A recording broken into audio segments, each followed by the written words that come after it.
오늘 우리가 함께 읽는 이사야서 32장 말씀에서는 또다시 하나님께서 장차 행하실 일에 대한 예언을 말씀해 주십니다.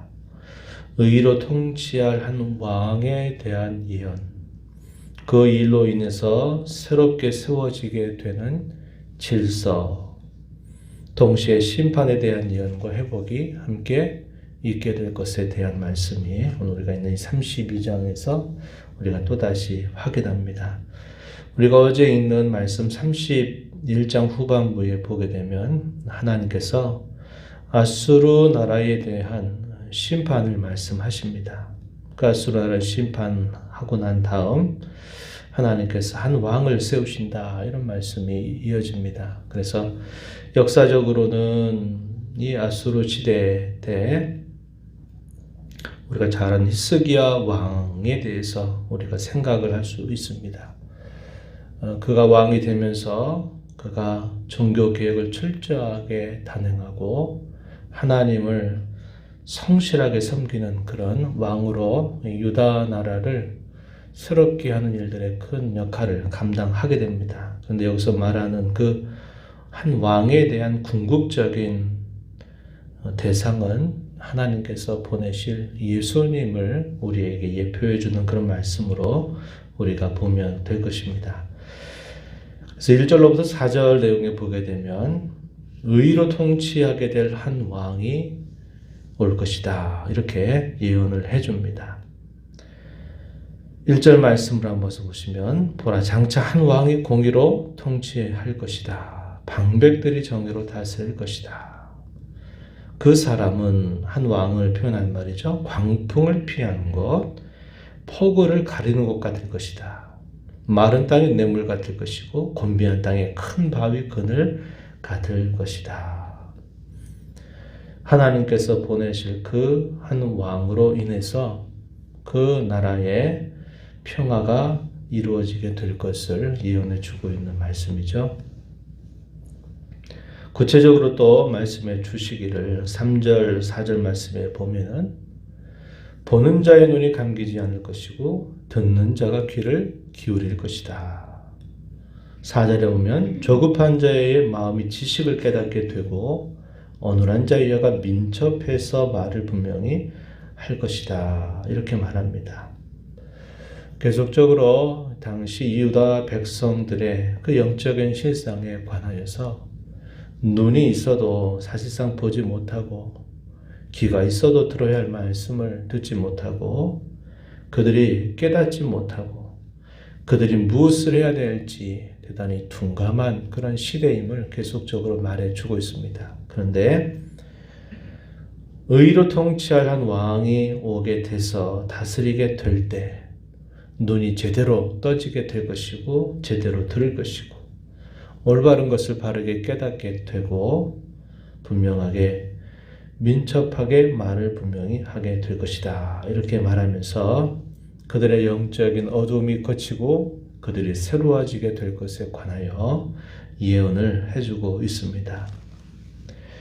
우리가 이러한 내용들을 생각하면서 우리의 진정한 왕 되신 예수 그리스도를 우리가 모시고 살아가게 될 때 그분으로 말미암아 우리의 눈이 열리고 귀가 열리고 우리의 참 지혜를 깨닫는 일들이 있게 된다는 것을 우리 분명히 알게 되는 것입니다.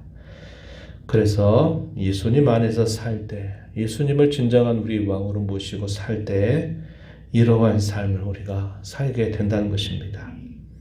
그렇게 되면 새로운 질서들이 세워지게 될 것을 말씀합니다. 5절로부터 8절 내용에 보게 되면은 어두웠던 시대는 힘이 있고 한 사람들이 그저 존귀하다 여김을 받고 힘의 논리의 사람들이 그것에 굴종하고 그것에 아첨하는 그런 일들로 인해서 제대로 된 질서가 대단히 흐려져 버리는 그런 상황이 있게 될 것인데 그러한 일들이 이제 분명히 구별될 것을 말씀합니다. 어리석은 자를 다시는 존귀하다 부르지 않을 것이다, 이렇게 말씀하죠. 우둔한 자를 다시 존귀한 자라 말하지 않을 것이다, 이렇게 말합니다. 제대로 눈이 열리고 귀가 열리고 올바른 지식을 갖게 되면 이건 아니로구나. 그저 세상에 힘을 가지고 있는 사람들 앞에 그저 존귀하다, 아첨한 이런 태도를 갖지 않고 의연하게 자신의 길을 걸어가는 일이 있게 될 것을 말씀해 줍니다. 어리석은 자는 6절에 보면 어리석은 말을 하고 간사를 행하고 여호와를 거스르고 졸인 자나 목마른 자를 괴롭히는 일들을 계속할 것이고 악한 자들은 악한 계획을 따라서 거짓말로 가련하고 가난한 자를 멸하는 일들에 여전히 자신의 길을 걸어가게 될 것을 말합니다. 그러나 8절에 보면 존귀한 자는 존귀한 일을 계획한다 이렇게 말씀을 하고 있습니다. 그는 항상 존귀한 일에 설 것이다 이렇게 말해요. 서로 다른 소속을 가진 사람들, 서로 다른 신분 혹은 지위를 가진 사람들은 서로 다른 길들을 걸어가게 될 것이다 하는 겁니다. 존귀한 사람은 존귀한 일을 통해서 그의 존귀함을 드러낼 것이지만은 어리석고 우둔하고 악한 자들은 자신의 그 모습을 그대로 드러내면서 살 것이다 이렇게 표현을 하고 있는 겁니다. 요한계시록 마지막 부분에서 가서도 보면은 그런 말씀을 해요. 소속이 근본적으로 다른 사람, 다시 말해서 그가 누구를 자기의 진정한 왕으로 모시고 살아가느냐에 따라서 자기가 속해 있는 그 신분에 따라서 계속 그렇게 살아가게 될 것이다 라는 말씀을 하고 있습니다. 오늘 저와 여러분을 향해서는 그리스도를 우리 왕으로 모시고 살아가는 사람들이라면 우리는 존귀한 자들이 되었기 때문에 이러한 존귀한 일에 항상 우리의 눈과 마음을 두고 우리의 손과 발에 부지런히 움직이는 자로 살아가야 될 것을 우리가 교훈받는 겁니다. 그래서 우리가 그러한 소속을 망각하고 세상에 소속을 떠나서 그저 잘 먹고 잘 살고 평안하게 누리고 행복하게 산다라고 말하는 그런 사람들을 우리가 부러워하거나 그럴 필요가 없고 또 그래서도 안 된다는 것을 우리는 이걸 통해서 배울 수 있습니다. 그러면서 9절로부터 14절 내용에 가서 보면요. 그들에게 분명한 심판이 계속적으로 예고되고 경고되고 있음에도 불구하고 그런 상황에 대해서 전혀 눈을 감고 살아가는 사람들, 안전하다, 평안하다, 잘된다, 문제없다, 괜찮다, 스스로 자기 만족에 겨워 살아가는 사람들에게 그들을 향해서 엄숙한 경고를 다시 한번 전달해 줍니다. 여기 9절 말씀 한번 가서 보시기 바랍니다. 너희 안일한 여인들아, 너희 염려 없는 딸들아 이렇게 표현합니다. 이것이 9절, 10절, 11절에서 무려 5번 정도나 반복이 됩니다. 안일하다, 염려 없다 이런 말은 그들이 하나님을 잘 섬기기 때문에 누리는 만족, 또 하나님을 잘 섬기기 때문에 염려하지 않고 근심하지 않고 평안한 것을 말하는 게 아닙니다. 그저 자신들의 주어진 현실에서 거기서 만족하고 거기서 아무런 일이 없으니까 괜찮다 생각하는 사람들, 이런 사람들에 대해서 계속적으로 불러들이면서 그들을 경성하는 메시지를 전달하고 있어요. 9절에 보면 일어나 내 목소리를 들을지어다. 내 말에 귀를 기울일지어다. 또 11절 가서 보면 떨지어다. 당황할지어다. 허리를 동일지어다. 배로 허리를 동일지어다. 이렇게 말합니다.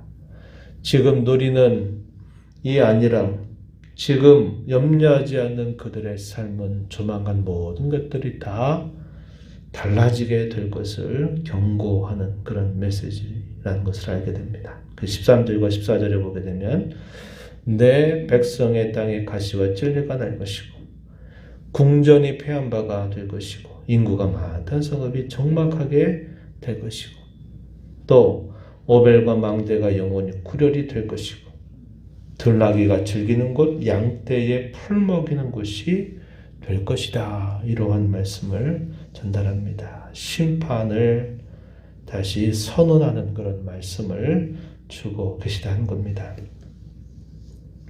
이러한 일들은 결국은 유다 나라의 패망으로부터 우리가 분명히 확인할 수 있는 그런 말씀이 된다 하는 겁니다. 하나님 안에서 진정한 평안과 안일함을 얻는 사람, 하나님 안에서 참된 염려 없이 살아가는 사람들, 그런 사람들이라면 뭐가 문제가 되겠습니까? 그런데 하나님의 백성임에도 불구하고 하나님은 뒷전에 두고 그저 자신들이 먹고 살아가는 문제, 자신들 삶 속에 무사안이란 생각에 젖어 살아가는 사람들에게는 이러한 일이 닥치게 될 것을 예고하고 있는 말씀이 된다는 겁니다. 그럼에도 불구하고 하나님의 긍휼과 자비는 그치지 않을 것을 또 말씀해 주시는데요. 15절 이하에 보게 되면 하나님 회복을 그들에게 또다시 말씀해 주십니다.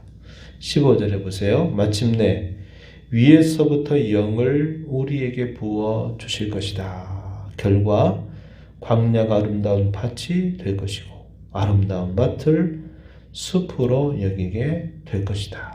그때에 16절 보면 정의가 광야에 거하고 공의가 아름다운 밭에 거하게 될 것이고 공의의 열매는 화평을 이룰 것이고 공의의 결과는 영원한 평안과 안전을 가져다 줄 것이다.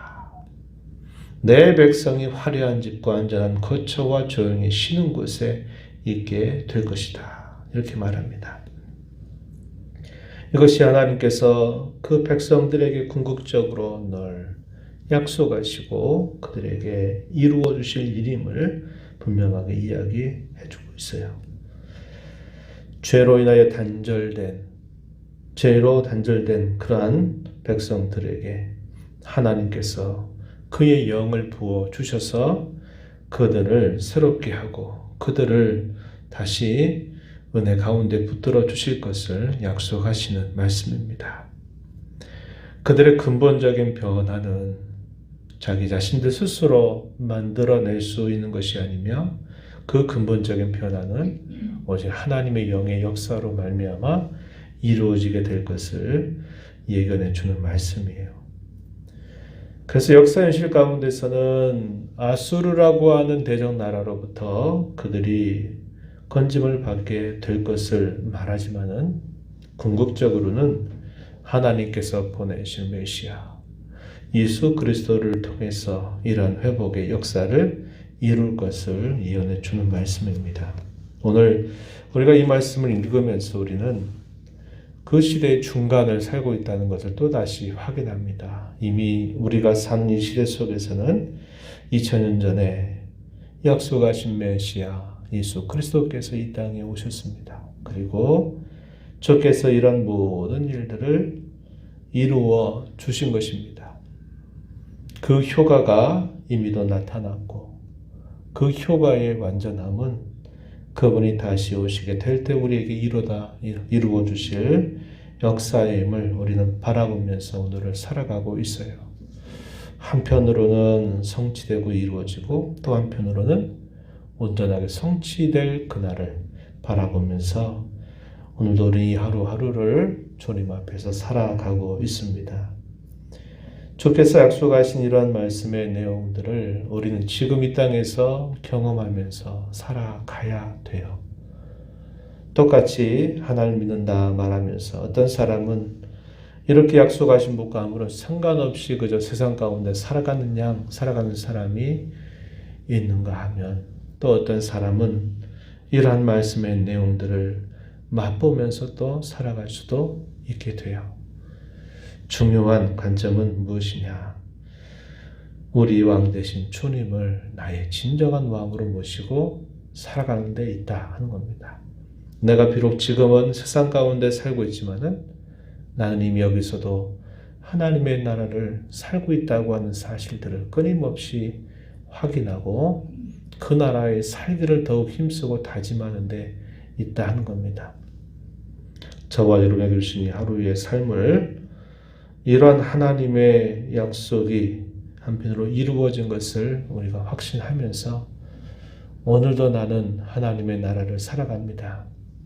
오늘도 나는 그 나라의 왕 되신 주님을 나의 왕으로 모시고 살아갑니다. 라고 하는 이런 고백과 다짐을 가지고 힘써 살아가는 복된 하루가 되기를 축복합니다. 하나님 아버지, 이 새벽 시간에도 저희들을 깨워주셔서 오늘도 생명 주시고 호흡 주신 하나님 앞에 나와서 찬양을 드리며 말씀을 보고 듣게 하여 주시고 또 말씀을 통해서 저희들이 하나님 앞에 어떻게 살아야 될지를 또다시 일깨워 주심을 감사드리옵나이다.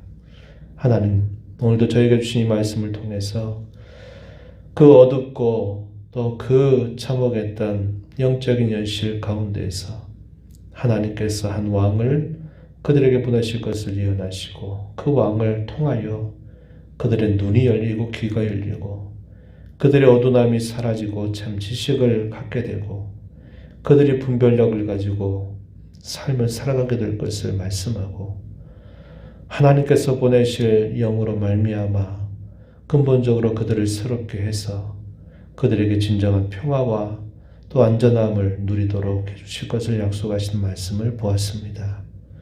오늘 저희에게 이 말씀은 이미도 예수님 안에서 이루어주신 그 일과 성령 하나님이 저희에게 이루어주신 큰 은혜로운 일들로 인해서 저희는 한편으로 맛을 보며 또 온전한 성취를 바라보면서 이 하루를 살아가게 됨을 깨닫습니다. 주님 안에 있음으로 말미암아 주님이 주시는 참된 안전감과 참된 평화를 진정으로 사모하고 누리며 살아가는 저희가 되게 하여 주옵시고 주님만이 우리의 진정한 왕이심을 늘 잊지 않게 하시고 무엇을 하든 어떤 형편에 처하든지 우리는 하나님 나라에 속한 자며 하나님 나라를 오늘도 살아가는 자들임을 기억해서 주 안에서 주님을 위해서 살아가는 복된 삶이 되게 하시기를 간절히 바라옵나이다. 은혜의 보좌 앞에 나와서 아버지 은혜를 간절하게 구하는 모든 심령들의 간구를 귀 기울여 주시고 응답해 주시기를 바라오며 예수님 이름으로 기도하옵나이다. 아멘.